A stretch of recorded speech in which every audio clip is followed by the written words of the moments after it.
Hello everyone. Welcome back to our channel Learn English with Gen Z Siri. But before starting the video, if you ain't new to my channel, please like, subscribe and comment if you like my video. Let's begin. Have you ever met someone who has been studying English for years, knows hundreds of vocabulary words, understands grammar rules, and can even pass English exams, yet the moment they start speaking, they suddenly lose confidence? They pause after every sentence, translate every thought from their native language, and worry about making mistakes. If that sounds familiar, then today's episode is exactly what you need, because by the end of our time together, you'll understand one simple truth that changes everything.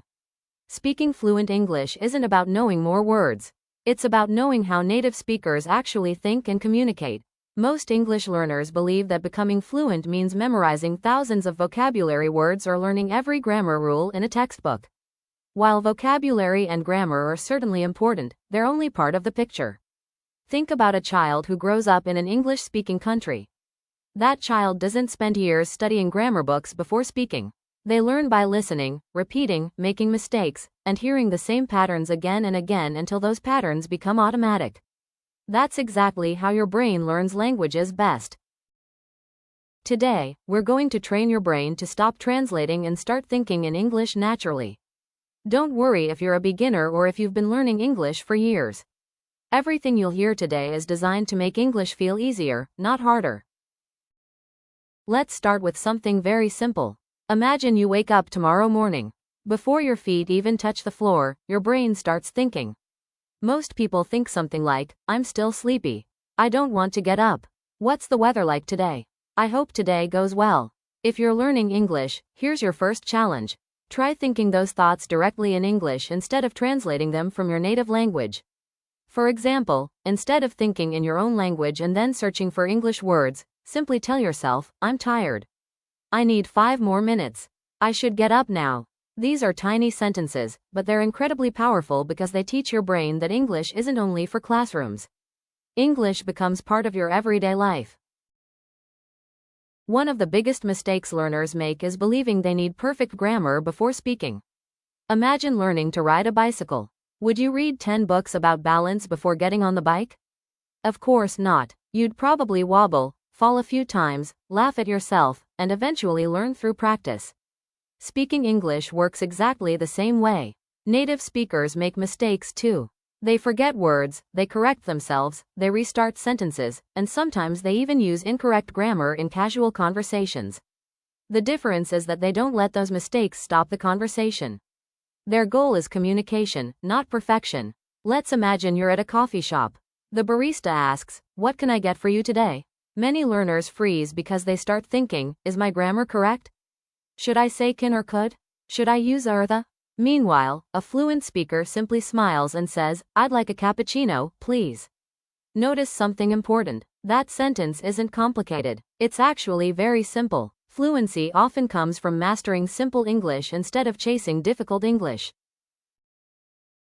Here's another situation. You're meeting someone for the first time. Instead of saying, myself Ahmed, which many learners mistakenly say because they're translating directly from another language, simply say, Hi, I'm Ahmed. Nice to meet you. Short, natural, confident. Now imagine the other person replies, nice to meet you too. Where are you from? You answer, I'm from Pakistan. What do you do? I'm a university student. How long have you been learning English? I've been learning English for about 2 years. See how natural that conversation feels. None of the sentences are difficult. Yet together, they create a fluent conversation. This is another secret that advanced learners understand. They don't try to impress people with difficult vocabulary. They focus on speaking smoothly. Let's play a little imagination game. Close your eyes if you can, but only if you're not driving or doing something that needs your attention. Imagine you're walking through a beautiful city where everyone speaks English. You walk into a bakery. The smell of fresh bread fills the air. A friendly employee smiles and says, Good morning. You smile back, Good morning. What would you like today? I'd like 2 croissants and a coffee, please. Anything else? No, that's all. Thank you. That'll be $8. Here you go. Thank you. Have a wonderful day. You too. Here's another situation. You're meeting someone for the first time. Instead of saying, myself Ahmed, which many learners mistakenly say because they're translating directly from another language, simply say, hi, I'm Ahmed. Nice to meet you. Short, natural, confident. Now imagine the other person replies, nice to meet you too. Where are you from? You answer, I'm from Pakistan. What do you do? I'm a university student. How long have you been learning English? I've been learning English for about 2 years. See how natural that conversation feels. None of the sentences are difficult. Yet together, they create a fluent conversation. This is another secret that advanced learners understand. They don't try to impress people with difficult vocabulary. They focus on speaking smoothly. Let's play a little imagination game. Close your eyes if you can, but only if you're not driving or doing something that needs your attention. Imagine you're walking through a beautiful city where everyone speaks English. You walk into a bakery. The smell of fresh bread fills the air. A friendly employee smiles and says, good morning. You smile back, good morning. What would you like today? I'd like 2 croissants and a coffee, please. Anything else? No, that's all. Thank you. That'll be $8. Here you go. Thank you. Have a wonderful day. You too.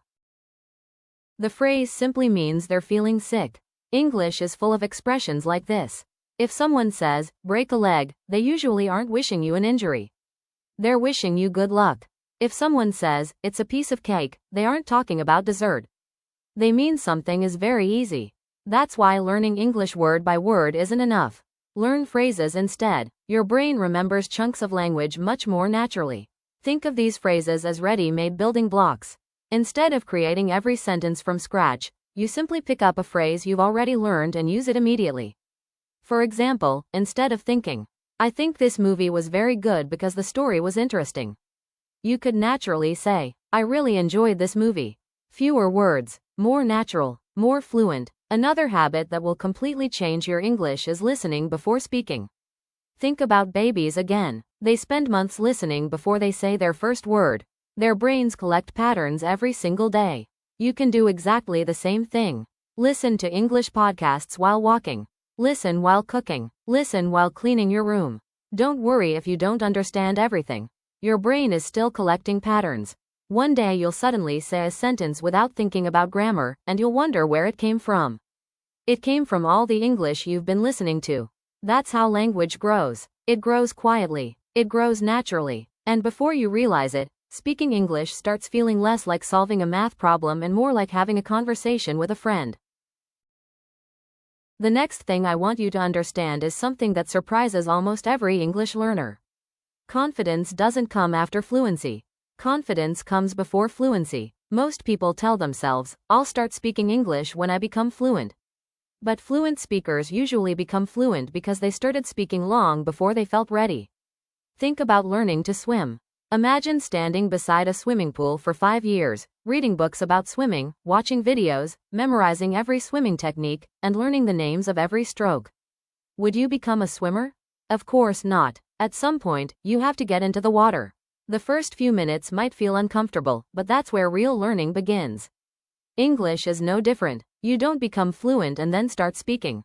You speak, make mistakes, improve, and eventually become fluent. Now let me tell you a short story. A young man wanted to improve his English because he dreamed of working for an international company. Every evening after work, he watched English videos and read grammar books.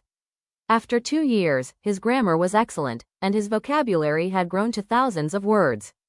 But whenever someone spoke to him in English, he froze. His mind went completely blank. One day, he met an elderly man at a park who happened to be a native English speaker. The young man apologized and said, "My English is not very good." The older man smiled and replied, "Then today is the perfect day to practice." They talked for only 10 minutes. The young man made dozens of mistakes. He forgot words, mixed tenses, and even mispronounced simple vocabulary. At the end of the conversation, he apologized again. The older man laughed and said something the young man never forgot. "You made mistakes, but I understood every word you said.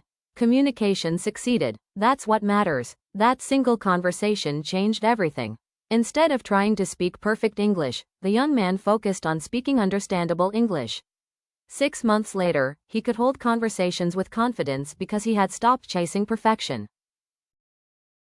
I want you to remember those words every time you feel nervous. Communication first, perfection later. Now let's imagine another real-life situation. You've just started a new job. It's your first day, and your manager introduces you to your coworkers. Someone walks over, smiles, and says, "Hi. Welcome to the team." You smile back. "Thank you. I'm excited to be here." Notice how simple that sentence is. You didn't say, "I am feeling an overwhelming sensation of excitement regarding my employment opportunity." Nobody talks like that in normal conversation.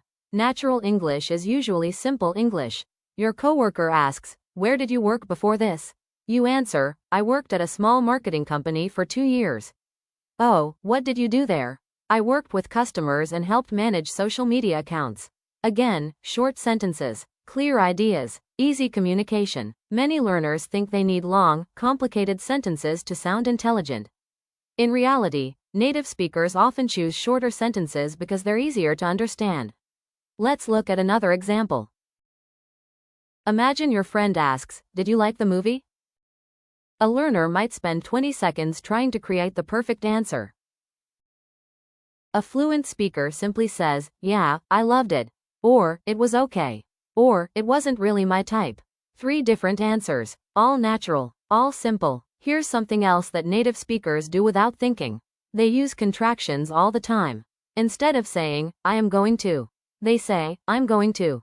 Instead of, "I will," they say, "I'll." Instead of, "I have," they say, "I've." Instead of, "do not," they say, "don't." These contractions make speech sound smoother and more relaxed. If you always pronounce every single word separately, your English may sound overly formal or unnatural in casual conversations. Let's practice together. Repeat after me. "I'm looking for my keys." "I'll call you later." "I've already finished." "We're almost there." "She's waiting outside." "They're coming tomorrow." Excellent. Now say them one more time, but this time try speaking a little faster without rushing. Imagine you're talking to a close friend instead of reading from a textbook. Another habit that makes native speakers sound fluent is using filler expressions. Now, many learners think fillers are bad because teachers often tell us not to use them. But natural conversation actually includes small fillers all the time. For example, "Well. So. Actually. You know. Let me think. I mean." Imagine someone asks, "What's your favorite place you've ever visited?" Instead of answering immediately, a native speaker might say, "That's a good question." That tiny sentence gives the brain a few extra seconds to think. Or someone asks, "What are your plans this weekend?" You might naturally answer, "Well, I'm not completely sure yet. I might visit some friends." Those little expressions make your English sound much more conversational. Let's move on to something that often scares learners: pronunciation. Here's the good news. You do not need a British accent. You do not need an American accent. You do not need an Australian accent. You need clear pronunciation. There's a huge difference. People from England, America, Canada, Australia, Ireland, South Africa, India, Singapore, and many other countries all speak English differently. Even within the same country, accents change from city to city. The goal isn't to copy someone's accent perfectly. The goal is to be understood. Imagine someone speaks with a Pakistani accent but every word is clear. People will understand. Now imagine someone tries so hard to sound American that they mumble half the words. Ironically, they become harder to understand. Always choose clarity over imitation. Here's another exercise. When you're watching an English movie or podcast, don't just listen. Pause after one sentence. Repeat it exactly as the speaker said it. Pay attention to rhythm. Notice where they pause. Notice which words they stress. For example, "I can't believe it's already Friday." Don't repeat it like a robot.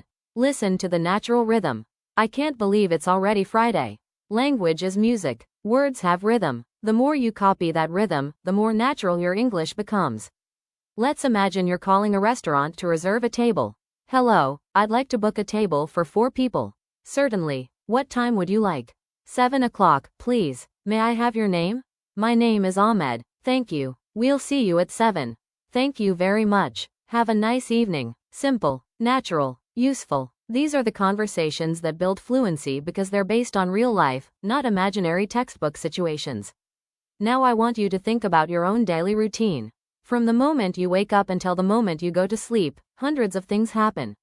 You brush your teeth. You check your phone. You eat breakfast. You travel to work or school. You meet people. You answer messages. You buy something. You watch videos. Every single activity can become English practice. While making tea, tell yourself, I'm boiling the water. I'm adding sugar. The tea smells good. It's too hot. I'll wait a minute. You're not studying anymore. You're living in English. That's one of the biggest differences between learners who stay stuck for years and learners who improve quickly. The successful learners don't only study English, they use English as part of their everyday lives. And once that happens, fluency stops feeling like a distant dream. It becomes something you're building, one simple sentence at a time. THNX for tuning in to my channel. See you in my another podcast. Till the time, goodbye.